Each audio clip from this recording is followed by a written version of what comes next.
इस वीडियो में हम लोग स्टार्ट करने जा रहे हैं question number 11th of trigonometry exercise 8.1 और क्लास 10th। तो स्टार्ट करते हैं क्वेश्चन नंबर 11th।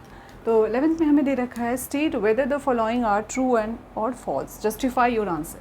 ठीक है, तो हमें यहाँ पे क्या बताना है, या तो ट्रू स्टेटमेंट दे रखा होगा या तो फॉल्स स्टेटमेंट दे रखा होगा और आपको जस्टिफाई भी करना है। सो फर्स्ट पार्ट में क्या दे रखा है, the value of tan A is always less than 1, यानी tan A की जो वैल्यू होती है वो हमेशा 1 से छोटी होती है। अब देखो एक एग्जांपल लेके देखते हैं फर्स्ट पार्ट के लिए कि अगर tan 60 की वैल्यू को देखा जाए तो tan 60 की वैल्यू होती है √3, ठीक है, और ये √3 की जो एग्जैक्ट वैल्यू है वो 1.732 समथिंग ऐसा कुछ होता है। तो tan A की वैल्यू जो है वो हमेशा 1 से छोटी नहीं हो सकती, क्योंकि यहाँ पे एक वैल्यू दे रखा है 1.73। सो अगर एक भी स्टेटमेंट के लिए ये फॉल्स हो गया, सो स्टेटमेंट इज़ फॉल्स। ठीक है, सो ये वाले में हम क्या लिखेंगे, फॉल्स है। ठीक है, इस पार्ट का आंसर। सेकेंड पार्ट है sec A equals 12/5 for some values of angle A।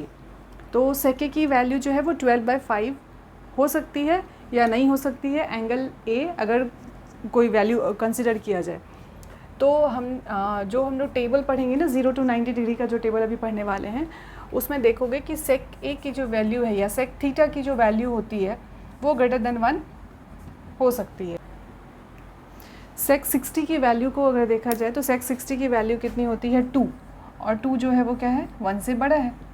ठीक है, सो 1 से बड़ा तो आ गया ना value. So for some values of angle A के लिए क्या है, ट्रू है, एक से बड़ी वैल्यू जो है sec में हो सकती है। So this statement is true. ठीक है, नेक्स्ट पार्ट में चलते हैं। थर्ड में cos A is the abbreviation of cosecant of angle A। So cos A क्या कोसिकेंट का एब्रीविएशन है या किसी और का है? तो cos में पढ़े होंगे कि cos A किसका एब्रीविएशन है, कोसाइन का है। ठीक है, cosine A not cosecant. Cosecant अगर हो गया तब तो वो कोसेक का हो गया। ठीक है, so this statement is false. Next पढ़ते हैं फोर्थ पार्ट।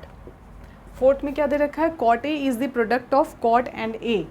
अब यहाँ देखो ये प्रोडक्ट नहीं है, ये cot A कोई प्रोडक्ट नहीं है कि cot अलग है A अलग है, ऐसा कुछ नहीं है। ये एक वन टर्म है, मतलब एक ही टर्म को ये रिप्रेजेंट कर रहा है cot A। So cot A means single term है ना, ये सिर्फ एक ही टर्म को बता रखा है। ये cot एंड A का अलग अलग कोई कनेक्शन नहीं है।